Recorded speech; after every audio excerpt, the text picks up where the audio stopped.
Welcome to ఎస్ఐట్ news. ముందుగా bulletin లో headlines చూద్దాం. మూసీకి పోటెత్తిన వరద, హైదరాబాద్ లో పలు ప్రాంతాలు జలమయం.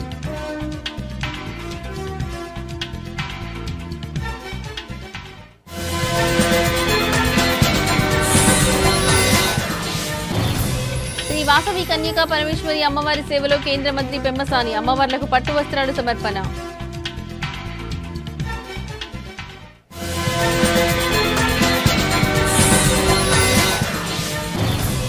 ఎల్లంపేట మున్సిపాలిటీలో ఏసీబీ వల, 5 లక్షలు లంచం తీసుకుంటూ పట్టుబడ్డ టౌన్ ప్లానింగ్ సూపర్వైజర్.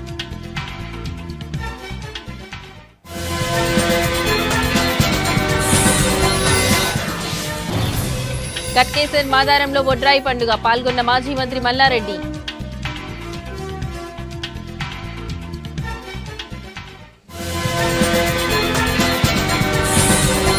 హైదరాబాద్ లో మూసీ నది ఉధృతంగా ప్రవహిస్తోంది. హిమాయత్ సాగర్, ఉస్మాన్ సాగర్ గేట్లను ఎత్తివేయడంతో మూసీకి వరద పోటెత్తింది. 2 జలాశయాల నుంచి సుమారు 26,000 క్యూసెక్కుల నీటిని విడుదల చేశారు. ఈ క్రమంలోనే అప్రమత్తమైన అధికారులు మూసీ పరివాహక ప్రాంతాల్లోని ముంపు ఏరియాల్లో సహాయక చర్యలు చేపట్టారు. అలాగే లోతట్టు ప్రాంతాల్లోని ప్రజలను సురక్షిత ప్రాంతాలకు తరలించారు.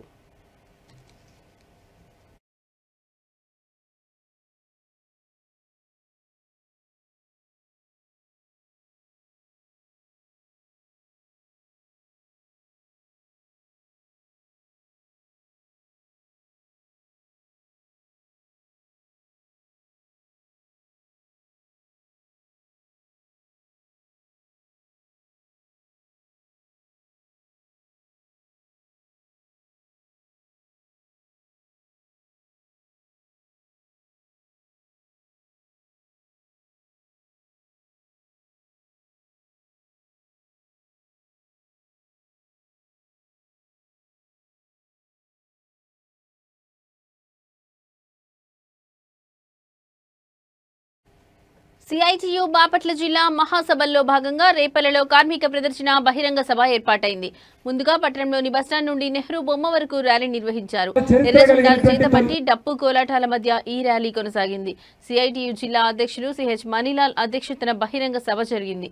కాగా ఇందులో ఏపీలో కార్మికులకు కనీస వేతనాలు అమలు చేయాలని డిమాండ్ చేయడంతో పాటు కార్మికుల పని గంటలను పెంచడంపై ఆగ్రహం వ్యక్తం చేశారు. ఈ సందర్భంగా సిఐటియు రాష్ట్ర కార్యదర్శి కె ఉమామహేశ్వరరావు మాట్లాడుతూ రాష్ట్రంలో కార్మికులపై అధికారంలో ఉన్న ప్రభుత్వాలు నిర్బంధాలను ప్రయోగిస్తున్నాయన్నారు. పారిశ్రామికవేత్తలకు ఊడిగం చేస్తూ కార్మికుల శ్రమను దోచుకుంటున్నాయని ఆరోపించారు. 8 గంటల పనిని 13 గంటలకు పెంచడం కార్మికులకు ద్రోహం చేయటమేనని మండిపడ్డారు. మేడే ద్వారా సాధించుకున్న 8 గంటల పనికి తూట్లు పొడవడమని విమర్శించారు. ఈ క్రమంలోనే రాష్ట్రంలోని కార్మికుల సంక్షేమం కోసం ప్రభుత్వం స్పందించాలని కోరారు.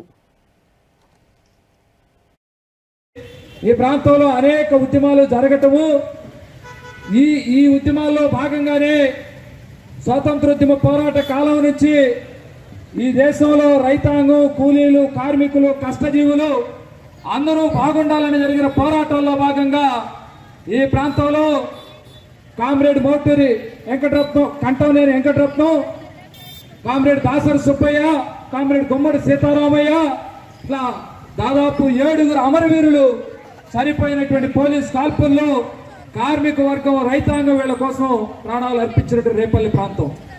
ఈ రేపల్లి ప్రాంతంలో నూతనంగా ఏర్పడినటువంటి సిఐటియు బాపట్ల జిల్లా, ఈ జిల్లాల విభజనలో భాగంగా ఆ ప్రాంతంలో ఒంగోలు నుంచి సగం మండలాలు, ఈ ప్రాంతంలో గుంటూరు నుంచి సగం మండలాలతో సిఐటి నాయకుల మీద పోలీస్ కేసులు పెట్టడం లాంటి ఘటనలు ఉన్నాయి.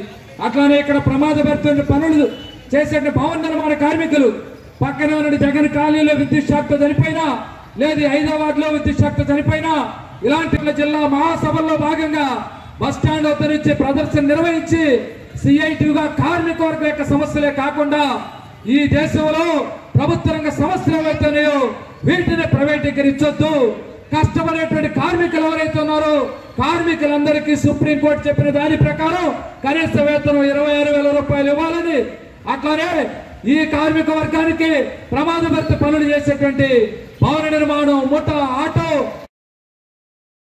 మాచర్ల మాజీ ఎమ్మెల్యే పిన్నెల్లి రామకృష్ణారెడ్డి ఆయన సోదరుడు వెంకటరామిరెడ్డి పోలీసుల విచారణను ఎదుర్కొన్నారు. విచారణ పూర్తయిన తర్వాత పిన్నెల్లి రామకృష్ణారెడ్డి మాట్లాడుతూ గుండ్లపాడు జంట హత్యలో కేసులో మాచర్ల రూరల్ పోలీసులు విచారణకు హాజరు కావాలని నోటీసులు ఇచ్చారని తెలిపారు. విచారణలో పూర్తి స్థాయిలో సహకరించామని చెప్పారు. ఆ కేసుకు తమకు ఎలాంటి సంబంధం లేదన్న ఆయన అనవసరంగా తమను ఇరికించారని ఆవేదన వ్యక్తం చేశారు. ఈ క్రమంలోనే పోలీసులు మళ్లీ విచారణకు పిలిచినా తాము సిద్ధంగా ఉన్నామని స్పష్టం చేశారు.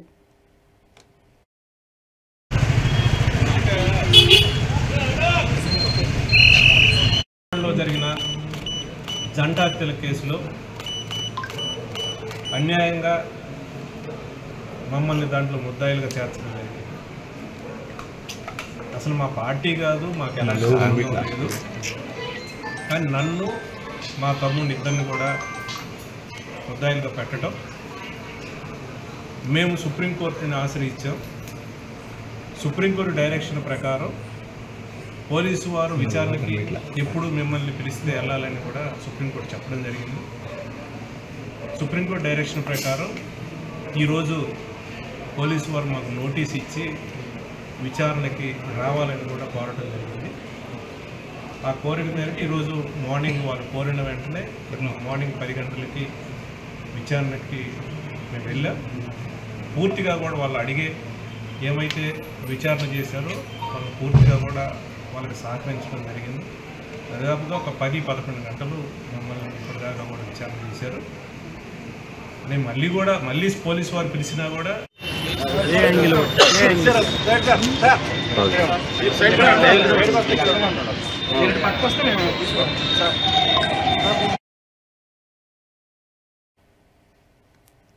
శ్రీ వాసవి కన్యకా పరమేశ్వరి అమ్మవారిని కేంద్ర సహాయ మంత్రి పెమ్మసాని చంద్రశేఖర్ దర్శించుకున్నారు. ఆలయానికి వచ్చిన మంత్రికి కమిటీ సభ్యులు పూర్ణ కుంభంతో ఘన స్వాగతం పలికారు. శరన్నవరాత్రి ఉత్సవాలలో భాగంగా వారాహీదేవి అలంకారంలో ఉన్న వాసవి మాతను, కామాక్షిదేవి అలంకారంలో ఉన్న రాజరాజేశ్వరి అమ్మవార్లను ఆయన దర్శించుకుని పట్టు వస్త్రాలు సమర్పించారు. అనంతరం ఆయనకు అర్చకులు వేద ఆశీస్సులు అందజేశారు. దర్శనం అనంతరం పెమ్మసాని మాట్లాడుతూ ప్రజలందరికీ దేవి శరన్నవరాత్రి శుభాకాంక్షలు తెలిపారు. దేవస్థానం కమిటీ సభ్యులు చేసిన ఏర్పాట్లు చాలా బాగున్నాయన్నారు. విద్యుత్ దీపాలంకరణతో దేవస్థానాన్ని శోభాయమానంగా తీర్చిదిద్దారని కొనియాడారు.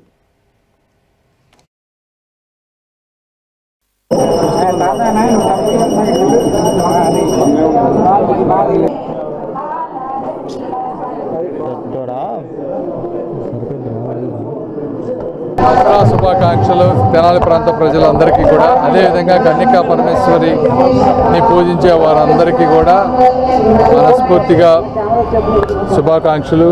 చాలా బాగుంది గుడి కానీ అంతా కానీ, డెకరేషన్ కానీ అంతా కూడా వస్తే ప్రశాంతంగా ఉంది. బిజీగా ఉన్నా కూడా లైఫ్లో ఈ దేవస్థానాన్ని అందరూ కలిసి, నేను అందరికీ ఒకటే కోరుకునేది ఏంటంటే అందరూ కలిసిమెలిసి చేసుకుంటే ఏదైనా సరే బాగుంటుంది అనేదే నా విన్నపం ఈ సందర్భంగా.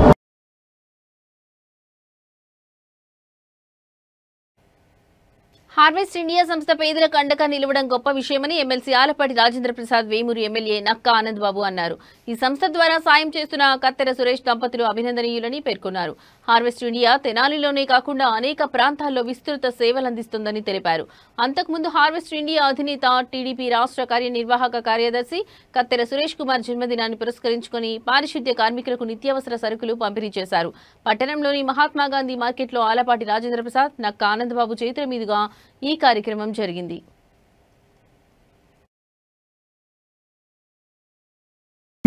ఉండాలని చెప్పి కోరుకోవాల్సిన అవసరం, మీ అందరూ ఆశీస్సులు ఈ సందర్భంగా సురేష్ గారికి ఉండాలని చెప్పి కోరుకుంటూ, అందరికీ ఆప్తుడిగా, ఆత్మీయుడిగా గుంటూరు జిల్లాలోనే కాదు అనేక ప్రాంతాల్లో హార్వెస్ట్ ఇండియా ద్వారా ఎన్నో సేవా కార్యక్రమాలు పేదవాళ్ళకి సంబంధించి ముఖ్యంగా కొన్ని దశాబ్దాలుగా సేవా కార్యక్రమాలు నిర్వహిస్తున్నటువంటి మిత్రుడు కత్తెర సురేష్ కుమార్ గారు, వారి శ్రీమతి దిని కృష్ణ గారు జిల్లా పరిషత్ చైర్పర్సన్ గా ఈ జిల్లాలో విస్తృతంగా సేవలు అందిస్తూ ఉన్నారు. పేదల పట్ల వారు చూపించేటటువంటి ప్రేమాభిమానాలు మరింత ఎక్కువగా కనబరచడానికి భగవంతుడు ఇంకా అవకాశాలు ఇవ్వాలని చెప్పి మనస్ఫూర్తిగా కోరుకుంటా ఉన్నా. వ్యక్తిగతంగా కానీ వారి సంస్థ పరంగా కానీ అన్ని విధాలుగా వారు దృఢంగా ఉండి రాబోయే రోజుల్లో మరిన్ని సేవా కార్యక్రమాలు నిర్వహించడంలో వారిని ముందు నడిపించాలని చెప్పి ఆ దేవుని మనస్ఫూర్తిగా కోరుకుంటూ ఇటువంటి పుట్టినరోజు కార్యక్రమం మేడ్చల్ జిల్లాలోని Yellampet municipality town planning supervisor గా విధులు నిర్వహిస్తున్న రాధాకృష్ణారెడ్డి ఏసీబీ అధికారులకు లంచం తీసుకుంటూ రెడ్ హ్యాండెడ్ గా చిక్కారు. ఒక వెంచర్ కు సంబంధించిన విషయంలో రాధాకృష్ణారెడ్డి 5 లక్షల లంచం డిమాండ్ చేశారు. లంచం తీసుకుంటున్న సమయంలో ఏసీబీ అధికారులు అతడిని పట్టుకున్నారు. ప్రస్తుతం ఏసీబీ అధికారులు ఎల్లంపేట మున్సిపల్ కార్యాలయంలో రాధాకృష్ణారెడ్డిని విచారిస్తున్నారు. ఈ ఘటనకు సంబంధించి మరిన్ని వివరాలు తెలియాల్సి ఉంది.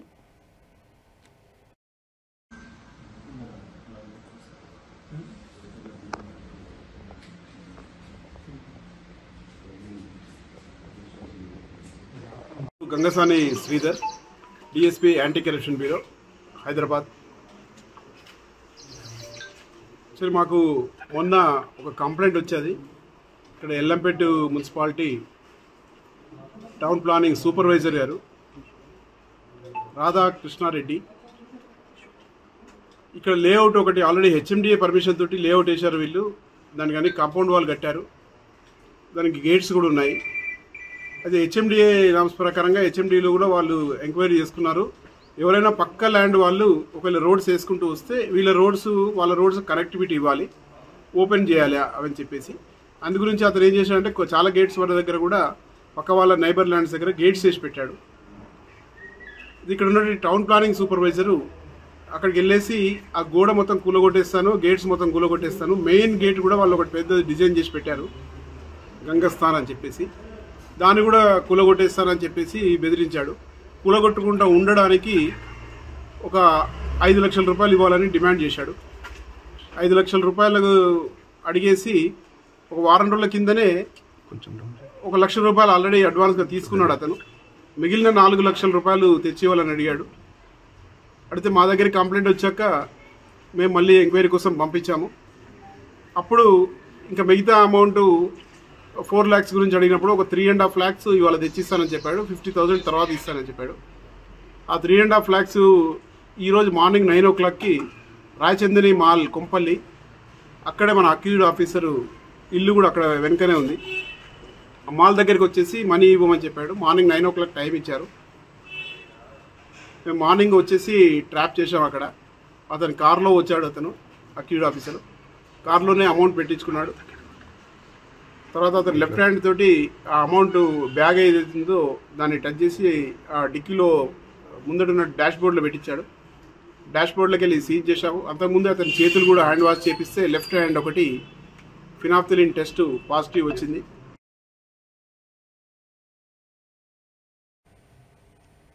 మేడ్చల్ జిల్లా గట్కేసర్ మండలం పరిధిలోని మాదారం గ్రామంలో ఘనంగా జరిగిన బొడ్రాయి పండుగ వేడుకల్లో మాజీ మంత్రి చామకూర మల్లారెడ్డి పాల్గొన్నారు. ఈ కార్యక్రమంలో మల్లారెడ్డి ప్రత్యేక అతిథిగా హాజరయ్యారు. ఈ సందర్భంగా ఆయన బొడ్రాయి వద్ద ప్రత్యేక పూజలు నిర్వహించారు. అమ్మవారి ఆశీస్సులు అందుకుని గ్రామ ప్రజలు సుఖ సంతోషాలతో ఉండాలని ప్రార్థించారు. గ్రామ ప్రజలతో కలిసి ఆయన పండుగ వేడుకల్లో ఉత్సాహంగా పాలు పంచుకున్నారు. ఈ సందర్భంగా గ్రామస్తులతో ముచ్చటించి వారి యోగక్షేమాలను అడిగి తెలుసుకున్నారు. మాచారం గ్రామంలో సాంప్రదాయబద్ధంగా బొడ్రాయి పండుగను ఘనంగా నిర్వహించడం పట్ల ఆయన హర్షం వ్యక్తం చేశారు. ఈ కార్యక్రమంలో స్థానిక నాయకులు, గ్రామ పెద్దలు మరియు పెద్ద సంఖ్యలో గ్రామ ప్రజలు పాల్గొన్నారు.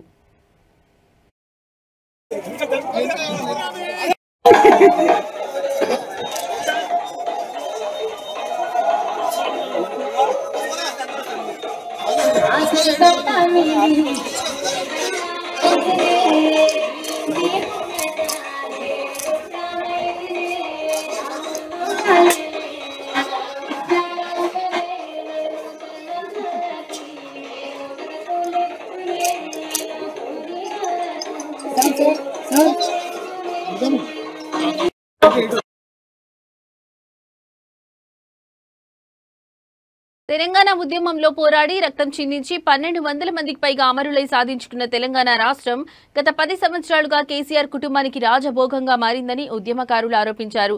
ఈ నేపథ్యంలో అధికారంలోకి వచ్చిన కాంగ్రెస్ ప్రభుత్వం ఎన్నికల హామీల్లో భాగంగా ఉద్యమకారులకు 250 గజాల భూమిని ఉచితంగా ఇస్తామని ప్రకటించి 21 నెలలు గడుస్తున్నా పట్టించుకోకపోవడంపై ఉద్యమకారులు తీవ్ర నిరసన వ్యక్తం చేశారు. ప్రభుత్వ నిర్లక్ష్యానికి వ్యతిరేకంగా ఈ రోజు వందలాది మంది ఉద్యమకారులు ఈసీఐఎల్ ఎక్స్ రోడ్డులోని అంబేద్కర్ విగ్రహం సాక్షిగా పాదయాత్రను ప్రారంభించారు. ఈ పాదయాత్ర నాగారం మున్సిపాలిటీ మీదుగా కీసర రామలింగేశ్వర స్వామి దేవస్థానం వరకు కొనసాగింది. ఈ కార్యక్రమానికి ముఖ్య అతిథిగా హాజరైన ఉప్పల్ నియోజకవర్గం ఎమ్మెల్యే బండారి లక్ష్మారెడ్డి గారు జెండా ఊపి పాదయాత్రను ప్రారంభించారు. నాగారం మున్సిపల్ మాజీ చైర్మన్ కౌకుంట్ల చంద్రారెడ్డి ఉద్యమకారులకు సంఘీభావంగా పాదయాత్రలో పాల్గొన్నారు. ఈ ర్యాలీలో నరేందర్ రెడ్డి, యాదిరెడ్డి, సురేష్ రెడ్డి, రవి, నవీన్ చారి, రాము, తిరుపతి రెడ్డి తదితరులు వందలాది మంది ఉద్యమకారులు పెద్ద సంఖ్యలో పాల్గొన్నారు.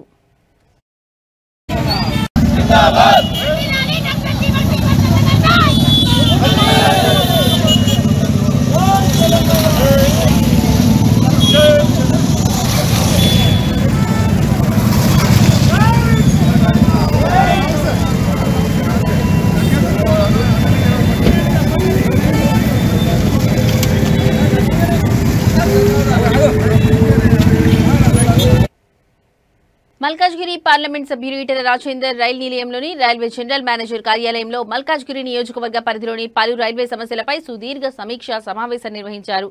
ఈ సందర్భంగా ఎంపీ ఈటెల రాజేందర్ మాట్లాడుతూ పార్లమెంట్లో మాట్లాడి కేంద్ర మంత్రిని కలిసి ఒప్పందించడం, మల్కాజ్గిరి పరిధిలో రైల్వే పనుల కోసం నిధులు తీసుకువస్తున్నట్లు తెలిపారు. మల్కాజ్గిరి పరిధిలో అధిక రైల్వే లైన్లు ఉండడం వల్ల ప్రజలు ట్రాఫిక్ జామ్లతో తీవ్ర ఇబ్బందులు పడుతున్నారని ఎంపీ అన్నారు. ఈ ట్రాఫిక్ కష్టాలు తీర్చేందుకు గత సంవత్సరంగా చేస్తున్న కృషి వల్ల 12 railway under bridge, railway over బ్రిడ్జ్ల నిర్మాణానికి మార్గం సుగమమైనట్లు ప్రకటించారు. Macchabollaram, Suchitra, Ammaguda, RKPuram, Vajpayee Nagar, Kakatiya Nagar, Vinayaka Nagar, Turkapally, Kompally, Safilguda, Gautam Nagar, Girmapur, Gowdavelli, Ayodhya X road, Gundlapochampally, Bollaram gate, Dammaguda, Medchal, Venkatapuram ప్రాంతాలలో నిర్మించే బ్రిడ్జిల గురించి సుదీర్ఘంగా సమీక్షించారు. ఒకే ప్రాంతంలో ఎక్కువ బ్రిడ్జిలు ఒకేసారి మొదలు పెడితే ట్రాఫిక్ కష్టాలు పెరుగుతాయని, కాబట్టి ఒకటి తర్వాత ఒకటి నిర్మాణం చేపట్టాలని ఎంపీ అధికారులకు సూచించారు. కాంట్రాక్టర్కు స్పష్టమైన నిబంధనలు పెట్టి సంవత్సరంలోపు పనులు పూర్తి చేసేలా చూడాలని కోరారు.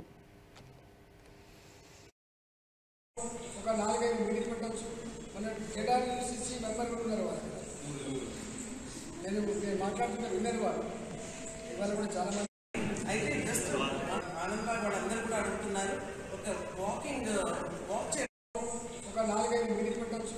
మన కేటార్యూసీసీ మెంబర్ కూడా ఉన్నారు వాళ్ళు. నేను మాట్లాడుతున్నా విన్నారు వాళ్ళు. ఇవాళ కూడా చాలా మంది వచ్చింది. ఇక్కడ ఒక 10-15 శాంక్షన్స్ అయిపోతారు. పాత కంప్లీట్ అయిపోయింది. మేడ్చల్లో ఒక 6 శాంక్షన్ అయింది, కానీ పట్టించుకుని నాకు లేదు. ఇవాళ 99% పూర్తవుతుంది. అది మేడ్చల్ టౌన్. అట్లనే దాని పక్కకే గౌడవెల్లి టౌన్.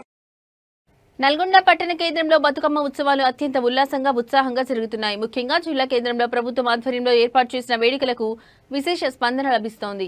నల్గొండలోని ఎంజీ కాలేజ్ మైదానం ఈ సంబరాలకు వేదిక అయింది. ఈ వేడుకలను నల్గొండ రవాణా శాఖ కార్యాలయం ఉద్యోగులు పెద్ద ఎత్తున పాల్గొన్నారు. నల్గొండ రవాణా శాఖ ఆధ్వర్యంలో అధికారులు, సిబ్బంది భక్తి శ్రద్ధలతో బతుకమ్మలను పేర్చి వాటిని మైదానానికి తీసుకువచ్చారు. రంగురంగుల పూలతో అలంకరించిన బతుకమ్మలు మైదానానికి ప్రత్యేక శోభను తీసుకొచ్చాయి. ఈ సందర్భంగా రవాణా శాఖ మహిళా ఉద్యోగులు సాంప్రదాయ వస్త్రధారణలో హాజరై బతుకమ్మల చుట్టూ తిరుగుతూ ఆటపాటలతో సంబరాలు నిర్వహించారు.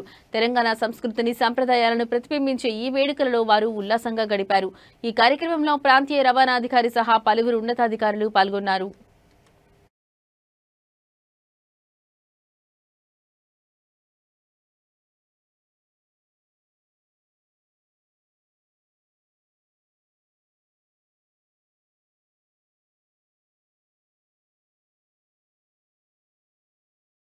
ఇవి ఇప్పటివరకు నా బులెటిన్ అప్డేట్స్. నమస్తే.